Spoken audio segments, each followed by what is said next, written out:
Assalamualaikum warahmatullahi wabarakatuh. Apa kabar siswa-siswi SMP Islam Al-Madinah? Semoga kita semua selalu dalam lindungan dan pertolongan Allah Subhanahu wa taala. Di sini saya akan membahas Nahdlatul Ulama atau NU. Sebelumnya kita sering mendengar kata Nahdlatul Ulama atau NU. Sekarang apa yang dimaksud dengan Nahdlatul Ulama? Nahdlatul Ulama adalah salah satu organisasi sosial keagamaan di Indonesia yang pembentukannya merupakan kelanjutan perjuangan bangsa Indonesia dari kalangan pesantren dalam melawan penjajahan di Indonesia. Nahdlatul Ulama didirikan pada tanggal 16 Rajab tahun 1344 Hijriah, bertepatan dengan tanggal 31 Januari tahun 1926 Masehi di Surabaya. Berdirinya NU ini diprakarsai oleh Kiai Haji Hasyim Asy'ari, Kiai Haji Abdul Wahab Hasbullah, dan Kiai Haji Bishri Sansuri yang ketiganya itu merupakan murid langsung dari Kiai Haji Khalil dari Bangkalan.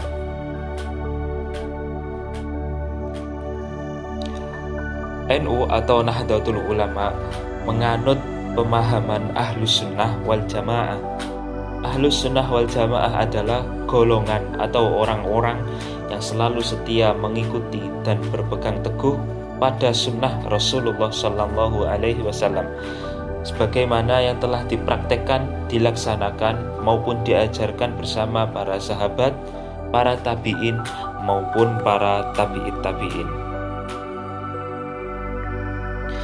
Nahdlatul Ulama mengikuti ajaran Islam menurut faham Ahlus Sunnah wal Jamaah. Dalam bidang akidah mengikuti madhab Imam Abu Hasan al-Asy'ari dan madhab Imam Abu Mansur al-Maturidi. Dalam bidang fikih mengikuti 4 madhab yang terdiri dari Imam Abu Hanifah atau madhab Hanafi, Imam Malik bin Anas atau madhab Maliki, Imam Muhammad bin Idris Asy-Syafi'i atau madhab Syafi'i, dan Imam Ahmad bin Hanbal atau madhab Hambali. Dalam bidang tasawuf mengikuti Imam Junaid al-Baghdadi dan Imam Abu Hamid al-Ghazali. Organisasi Nahdlatul Ulama terdiri dari beberapa tingkatan, mulai yang tertinggi sampai yang paling bawah, yaitu anak ranting. Yang pertama, pengurus besar Nahdlatul Ulama yang berkedudukan di Jakarta merupakan pengurus tingkat nasional. Yang kedua, pengurus wilayah Nahdlatul Ulama atau PWNU yang berkedudukan di ibu kota provinsi dan merupakan pengurus tingkat provinsi. Yang ketiga, pengurus cabang istimewa Nahdlatul Ulama adalah pengurus NU yang berkedudukan di luar negeri. Yang keempat, pengurus cabang Nahdlatul Ulama atau PCNU yang berkedudukan di kabupaten dan merupakan pengurus tingkat kabupaten atau kota. Yang kelima, pengurus Majelis Wakil Cabang Nahdlatul Ulama atau MWCNU yang berkedudukan di kecamatan. Yang keenam, pengurus ranting Nahdlatul Ulama atau PRNU yang berkedudukan di desa.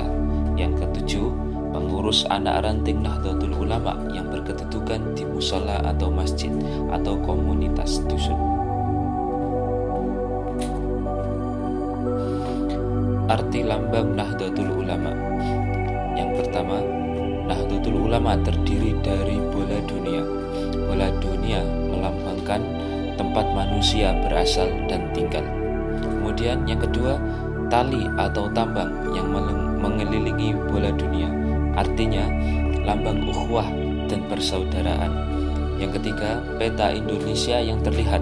Meskipun NU menggunakan lambang bola dunia, tapi yang tampak di permukaan adalah peta Indonesia. Ini melambangkan NU didirikan di Indonesia dan berjuang di Indonesia. Dua simbol yang berada di bawah melambangkan hubungan vertikal kepada Allah dan hubungan horizontal kepada sesama umat manusia.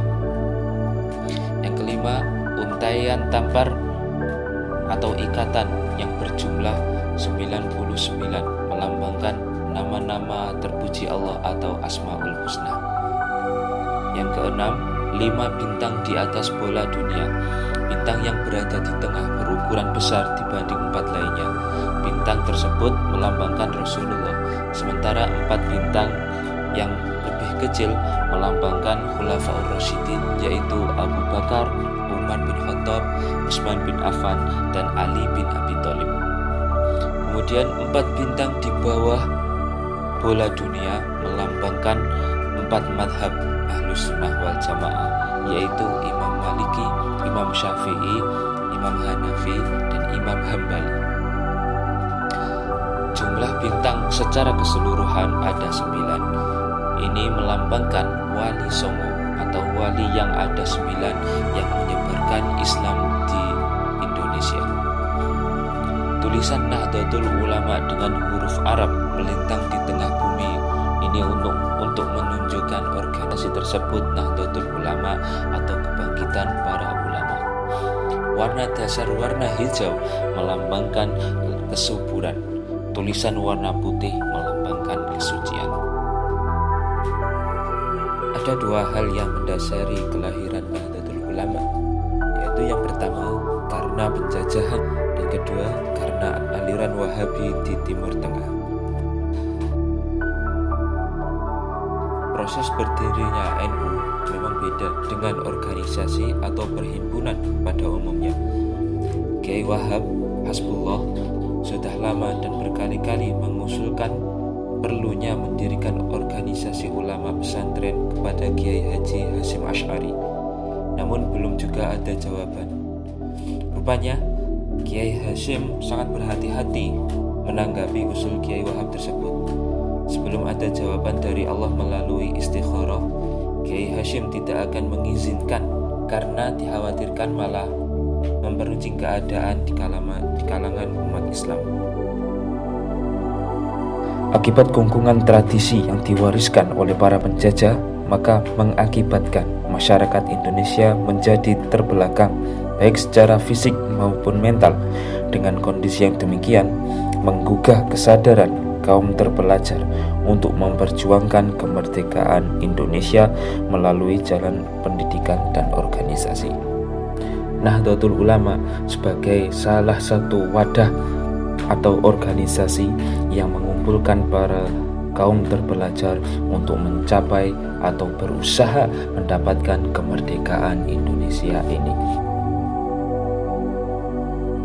Alasan yang mendasari berdirinya Nahdlatul Ulama yang kedua adalah adanya serbuan kaum Wahabi ke kota suci Mekah dan ke Madinah pada tahun 1924 dan 1925. Serangan kaum Wahabi ini sangat mengganggu pelaksanaan kehidupan beragama di 2 kota haram ini yang dihuni oleh umat Islam sedunia dari beraneka macam madhab. Apalagi terjadi pengusiran, perusakan, dan pembunuhan terhadap kelompok lain selain Wahabi tadi. Dan bahkan makam Nabi Muhammad dan para sahabatnya akan dihancurkan. Untuk itu Nahdlatul Ulama berdiri, dan melalui komite Hijaznya, Nahdlatul Ulama mengirim utusan untuk mengikuti Muktamar Dunia Islam di Makkah dan menghadap kepada Raja Ibnu Saud untuk menyampaikan permohonan ulama pesantren se-Jawa dan Madura agar tidak melakukan perusakan terhadap makam Nabi Muhammad dan para sahabat, serta tidak melakukan perusakan, pengusiran, dan bahkan pembunuhan di Makkah dan di Madinah.